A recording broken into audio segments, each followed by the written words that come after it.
This is a Chronicle podcast, bringing you ideas in the service of medicine.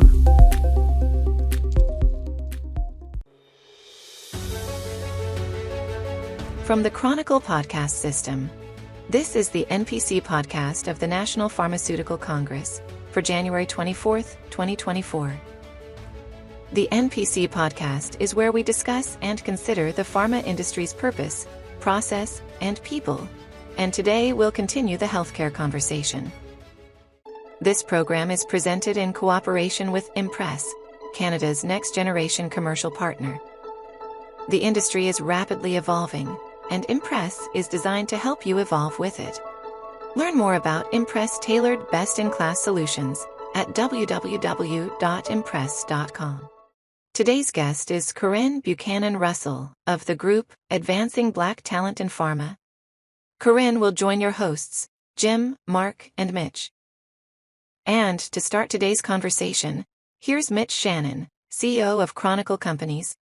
Happy New Year 2024 to all, and welcome back to the NPC podcast from the National Pharmaceutical Congress. I'm your co-host, Mitch Shannon. Returning to our podcast gondola high atop Pill Hill, we're looking out right now on the skating rink at the famous intersection of Capitan Court and Dick Mackay Crescent. My personal resolution for the coming year, because you were bound to wonder about it, is to try to reduce my sarcasm levels by about 15% on the urgent recommendation of my wife. Across the gondola for me is James Shea, the general manager at the Council for Continuing Pharmaceutical Education in Montreal. And Jim, inquiring minds need to know if you've made any resolutions this year. Well, I'll tell you, I've had a lot of suggestions. According to my wife, I'm inconvenient, I'm expensive, I'm time-consuming, and I'm also boring. So I'm trying to break out of that by becoming a professional pickleball player sponsored by Crocs. I'm not even going to play in sport mode. So, it's going to be a challenge.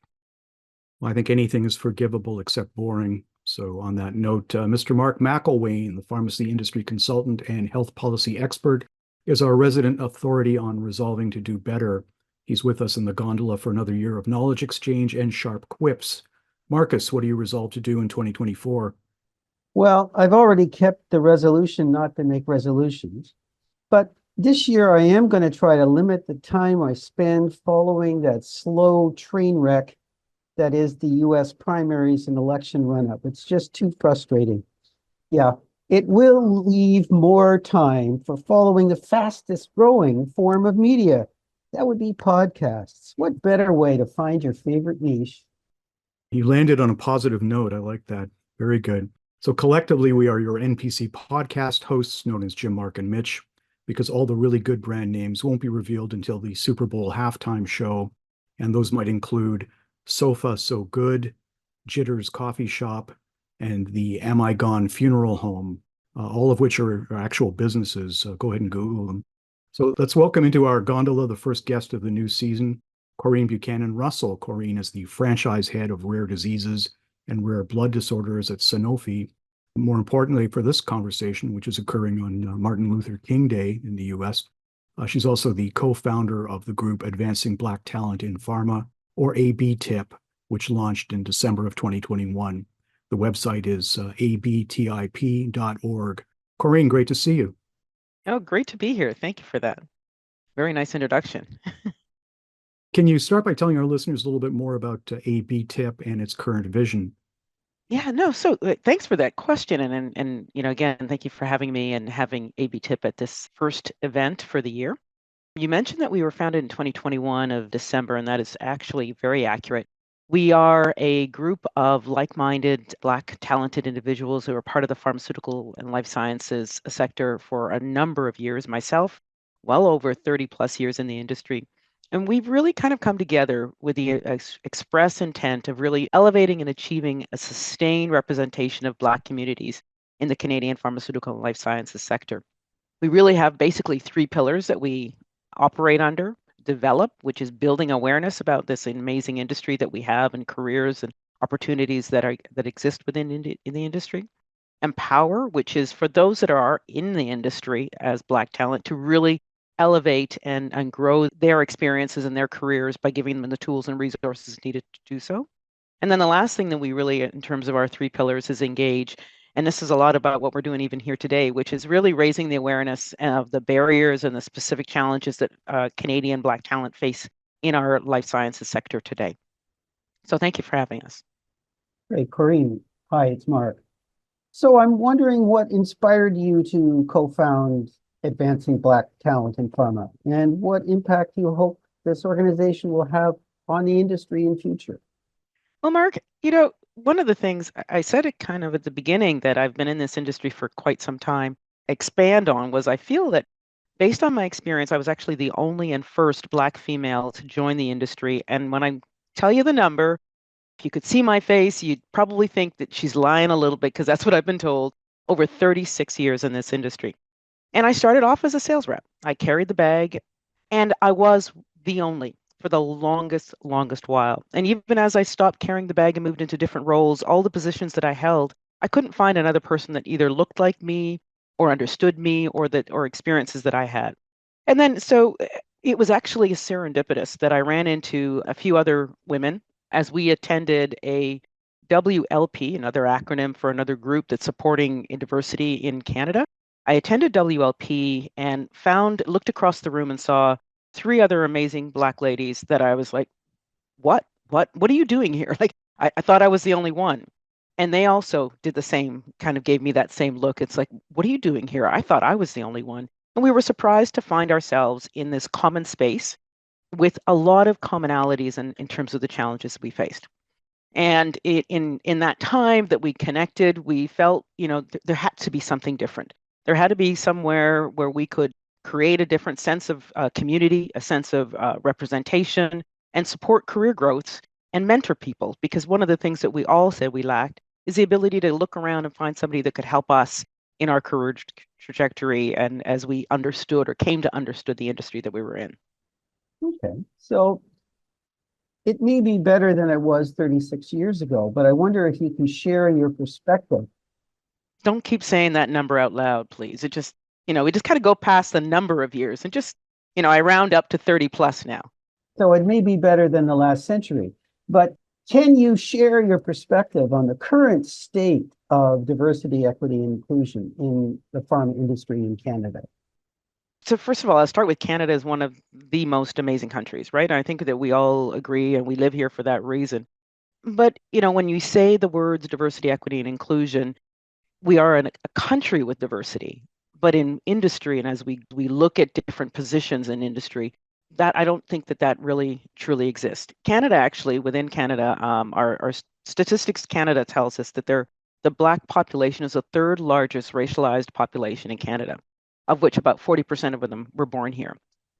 In fact, some research done by a group called the Social Determinants of Inequities in Health for Blacks really outlined that there has been a systemic series of inequities in power, resources, and opportunities that discriminate against Black Africans, people of African descent. Now, I say that because, as I said at the beginning, we are a country of diversity. I look around, and everywhere I do go and I see more of diverse people. I speak to people and they speak about how diverse this country is. But there are certain things that are limiting for members of the Black population. And there are certain things that exist in our society that continue or have continued for a number of decades to perpetuate a situation where you will not see Black talent in industries like the pharmaceutical sector, despite the types of jobs and the diversity of opportunity that exist.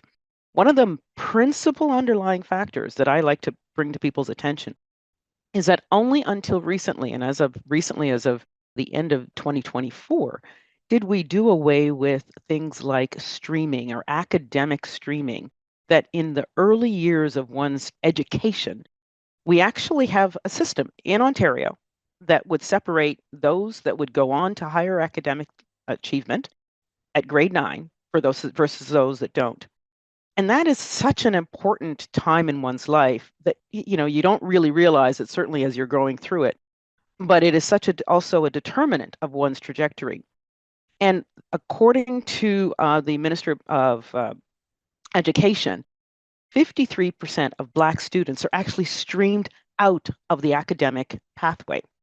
So streaming out means you don't go on to university And if you don't go on to university, you don't go on to professions of higher opportunity. Now, it's not just Blacks, really. It's really Black and Indigenous peoples that are the most affected by that. Because when they did took a look at that data, of the same comparison of similar cohorts, 81% of white students actually go on to actually academic streams, but also 80% of other racialized groups go on to academic endeavors. So you really are placing a different kind of pressure on the Indigenous and Black students in their early years. So if you're at grade 9 and the decision's been made for you, a lot more difficulty in getting out of that stream where you're going off to, college or other kinds of education, but not the university streams. And we all know what's the basic criteria to get into this industry. You need at least a university education. So I say that when I look at Canada and our industry, things have changed. Certainly, I'm not the only anymore, but things have still a long way to go, because I can tell you only till recently have I actually hired my first Black talent in an industry. And I've been hiring people for a number of years now. 36 almost. Yeah. So it's Jim here. So you talked about, the idea of low numbers historically of your lookalike peers. And you talked about streaming and academia. Yeah, I was streamed. I didn't even know what was going on. It's like you're not even part of that. You're not even aware. So you got those two things as, let's say, foundational. But once somebody gets through those two wickets, what are some of the other challenges that, Black talent is facing in pharma? So if you look at this kind of goes back to the point I just finished raising. If you look at the talent pool on an interview slate, if you look at, and this is where I kind of go back to some of the comment I made about being in the industry for a long time. Back in the day when I joined, there was a company, Pharmacy Upjohn, right? And they were the guys that carried the alligator bags, and they were usually men and pharmacists in training. And that kind of sets the tone, right? This is an industry that has a fit and a look and a feel. I remember hiring people because they had certain different skills and they could, connect with our customers in a certain way. So we created these, and for want of a better term, what we think is the best fit for our industry. But that fit was very homogeneous. When we, branched out and had a few more women in it, great. But generally, they all kind of looked the same and came with the same background. So until we started moving out from that, we really are still perpetuating certain norms. And so, I can tell you recently as a few weeks ago, I had a conversation with somebody about, well, they don't really have the same vibe, or they don't carry the same energy as what I'm used to seeing in this role. And until we open our minds and open our willingness to see that roles can be delivered with excellence, but with a different kind of person, it's very difficult to break through. So many of the talent that you see today, and I spoke about, 40% of the Black Canadians are born here. Well, that means 60% come from another country. So there's a lot of Black talent being absorbed into Canada that aren't getting the chance to actually get into industry because they don't fit. Why? Well, they don't have Canadian experience. They didn't go to school here. For some people, they actually worked in industry, same companies, but in other countries. And so I see that, and I've seen it not just for Black talent, but I certainly have seen it as well for some of our European talent that comes to this country. But for the most part, it is a very big hindrance. And as we open the door to looking at our talent pool and having broader representation when you are in your interviewing phase, that's going to be a critical time where you can actually change the trajectory. Yeah, I think we tend to talk about fostering, more inclusive workplace, but maybe there has to be more aggressive wording to that. Maybe there has to be some kind of forcing, or, what are your thoughts on what we should be doing as an industry? It's funny, the word forcing suggests that, things don't happen unless you put in benchmarks and guardrails, etc. I mean, I'd love to get to the point where we no longer force, but if you were, for example, to have such an issue of inappropriate work behavior in the workplace, we would all force everybody to do training. And we wouldn't even think anything of it. You'd actually go, "Oh, what happened? I think something happened." And that's why we're doing this training, and people would line up and do the training. Whether that be cybersecurity or some sort of important compliance training. Why is this not as important? And can we do more to actually foster the sense that this is as important to any company and its success, and not make it voluntary? Like the whole notion of being diverse shouldn't be voluntary. It should be something that it is the way in which we operate. I'm going right up against the notion of making it mandatory, because if you believe it and you do it, you shouldn't have to make it mandatory. But if you have to, I think it's important. Get a diverse talent in front of you.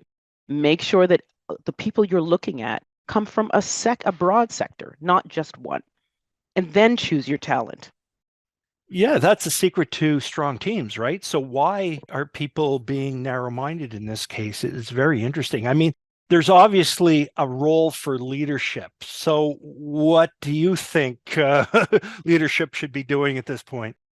As a member of leadership in a company, I think that every one of us has a responsibility. But the first thing I would say to somebody, or at least as leaders, is disaggregation.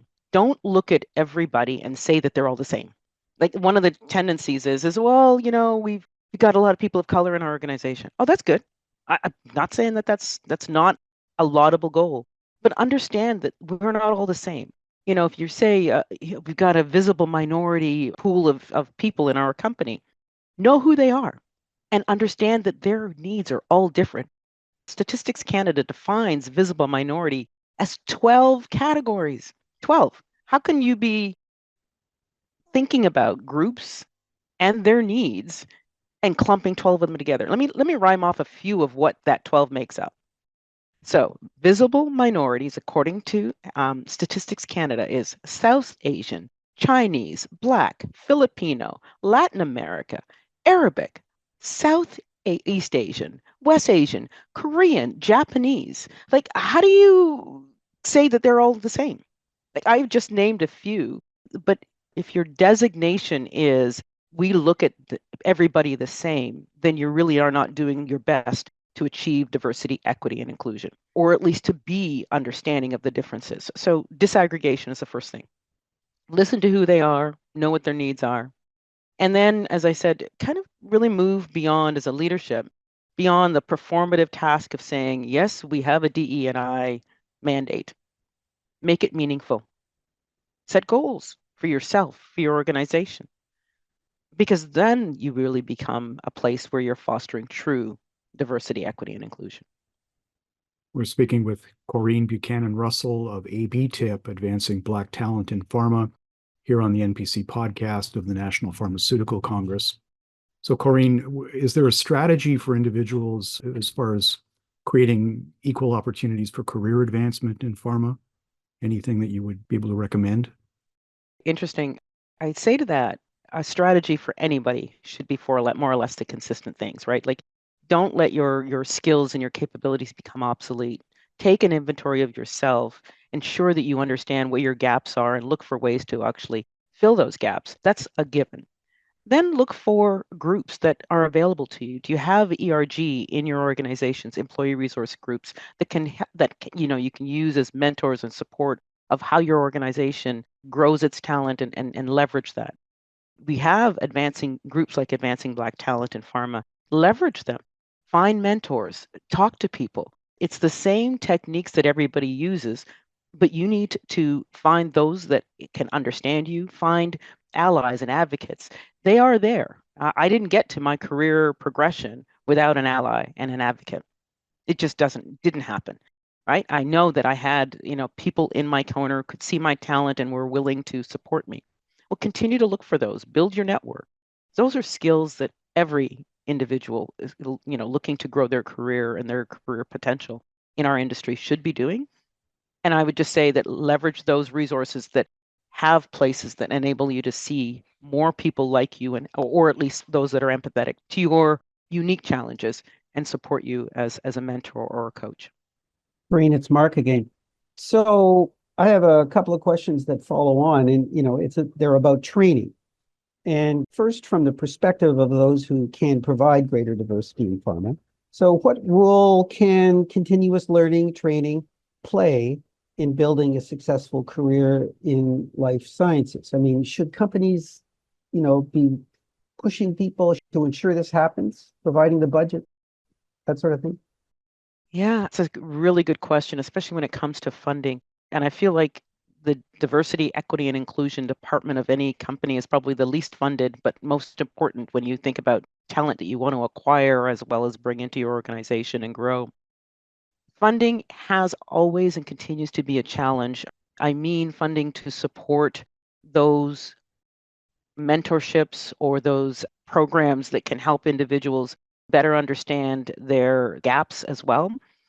But it is only one piece of the equation. I think that it is also when you go in and talk to your manager, he or she needs to be on the same page as understanding where you're coming from, but being open to having an open and honest dialogue about whatever your needs are. And I would say that it kind of reflects back on traditional manager and employee conversations. They're often the toughest ones to have and have an open, honest dialogue about where your strengths lie and where your weaknesses are, and getting people to be honest about that.